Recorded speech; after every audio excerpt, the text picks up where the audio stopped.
Alléluia, alléluia, alléluia. Le Seigneur montre aujourd'hui dans la parole de Dieu, il y aura beaucoup des églises, beaucoup de débats, il y aura des rassemblements, on ne parlera que du réveil, mais il y a un mouvement, faites attention. Je ne dis pas, j'accuse pas, on ne met pas des titres, on n'est pas sûr, mais quelles que soient les églises, faites attention, même dans notre église, il y aura des personnes qui rentreront dans les églises. Soyez prêts pour le réveil, je suis d'accord. Organisation de Jésus, d'accord, mais pas d'autres organisations. On peut être ensemble, on peut parler de Jésus, parce que nous savons que Jésus est la vérité. La parole le déclare dans Acte 2. C'est très important de mettre ça en pratique. Au verset 21, alors quiconque invoquera le nom du Seigneur sera sauvé. Ne pas rentrer dans les débats religieux. Il va y avoir un mouvement, tout le monde parlera de Jésus, il y aura beaucoup de débats, toutes les religions, mais ils auront oublié que Jésus est le chemin, la vérité et la vie. Aujourd'hui, il y a beaucoup d'organisations. Une organisation qui ne parle pas de Jésus est en danger. Ce n'est pas interdit de travailler ensemble, de faire des choses, d'aider le pasteur, d'avoir des groupes de prière, des cellules. Aujourd'hui, c'est la cellule qui est plus importante. On a le droit, la semaine, de prier dans les cellules. Voilà, d'être ensemble avec les pasteurs. Mais ils ne seront pas toujours là. Un pasteur qui travaille, il faut bien qu'il se repose, mais le cœur doit être cellule de prière. Et j'ai dit, attention, il y aura partout dans le monde entier, même dans les églises, on dit, il y a un mouvement dangereux aujourd'hui, écuménique, c'est vrai, mais beaucoup, par curiosité, iront pour défendre leur cause, pour défendre leur organisation. Il y aura des personnes, des musulmans, il y aura des Jéhovah, il y aura des Mormons qui partent gestement pour défendre leur organisation, pas défendre le royaume de Dieu, pour dire qu'ils ont la vérité. Tout le monde le fera, ça. Peu importe le chrétien, peu importe qu'il soit musulman, qu'il soit mormon, qu'il soit autre religion. Voilà le rassemblement qui va se passer. Et ce rassemblement, c'est dans peu de temps. Dans peu de temps. Pour le moment, il prépare. Pour le moment, il y a des réunions. Mais soyons avec Jésus. Je vous dis une vérité qui est pure, qui est très importante de mettre en pratique. C'est vrai que souvent, nous cherchons trop les choses d'organisation. Il faut être organisé pour le Seigneur. Et dans tout mouvement religieux, on a des organisations. Mais le réveil se fera par le Seigneur Jésus, pas par nous, pas par l'organisation, mais dans l'organisation de Jésus. Soyez vigilants. Très important.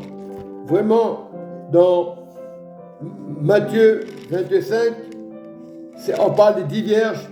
Nous voyons, alors, dans Matthieu 25, verset 1, alors le royaume des cieux sera semblable à 10 vierges qui, ayant pris leur lampe, allèrent à la rencontre de Jésus, c'est-à-dire l'époux.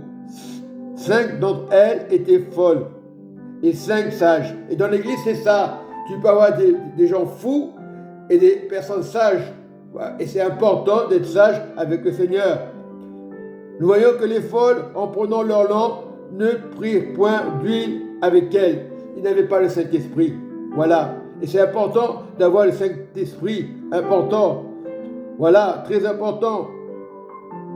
Ne prit point d'huile. La lampe, l'huile, dans des vases, comme les poux tardés. Et 5 seront avec le Saint-Esprit. Des fois, nous ne sommes pas avec le Saint-Esprit. Comme nous parlons en langue, tout le monde parle en langue, mais est-ce que, imagine 10 personnes qui parlent avec le Saint-Esprit, 10 autres personnes, ils sont contre le Saint-Esprit, on parle en langue. Ça ne va pas, on ne peut pas tricher devant Dieu. Non, nous devons être avec Jésus. Parce que l'époux, il ne va pas tarder. Alors, au lieu de chercher les débats, soyons avec le Seigneur, avec le Saint-Esprit.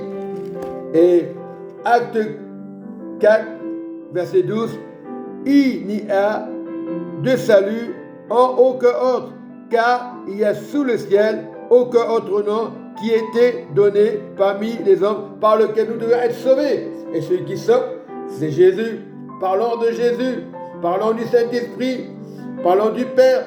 Le reste, on est sur la terre, il y a des organisations dans le monde entier, on parle même des réveils dans toutes les églises. Le réveil, c'est Jésus. Ça y est, avec Jésus, persévérer, la parole le déclare, toujours dans Acte 2. C'est très important. Verset 21. Alors quiconque invoquera le nom du Seigneur sera sauvé. Ne cherchons pas les organisations, cherchons l'organisation de Jésus. On est 8 milliards sur la terre. Il y aura des débats dans toutes les églises. Mais nous, enfants de Dieu, cherchez Jésus de tout cœur. Le Saint-Esprit, Jésus, le Père, de tout cœur. Voilà, soyez avec le Père, le Fils et le Saint-Esprit de tout cœur. Il y aura des moments difficiles. Tout le monde parle de réveil, tout le monde parle de réveil. Mais faisons tomber l'orgueil. Mon église, c'est pas ton église. Peu importe l'étiquette, déjà cherche Jésus de tout cœur. Et réveillez-vous. On entend des belles paroles. Oui, pasteur, je ne veux plus pécher. Non, ne persévérer. Lorsque tu persévères avec le Saint-Esprit, tu ne peux pas pécher. Tu peux tomber en tentation, ok. Mais n'écoutez que la voix du Seigneur, du Saint-Esprit. Je ne suis rien du tout. Je suis avec le Saint-Esprit à 100%. Je ne cherche plus des églises comme avant. C'est terminé. C'est la fin des temps. Et nous devons persévérer pour Jésus. Et je vous bénis, toute église, qui que soit l'église, vous devez persévérer. Ce n'est pas l'organisation qui va sauver, c'est l'organisation du royaume de Jésus.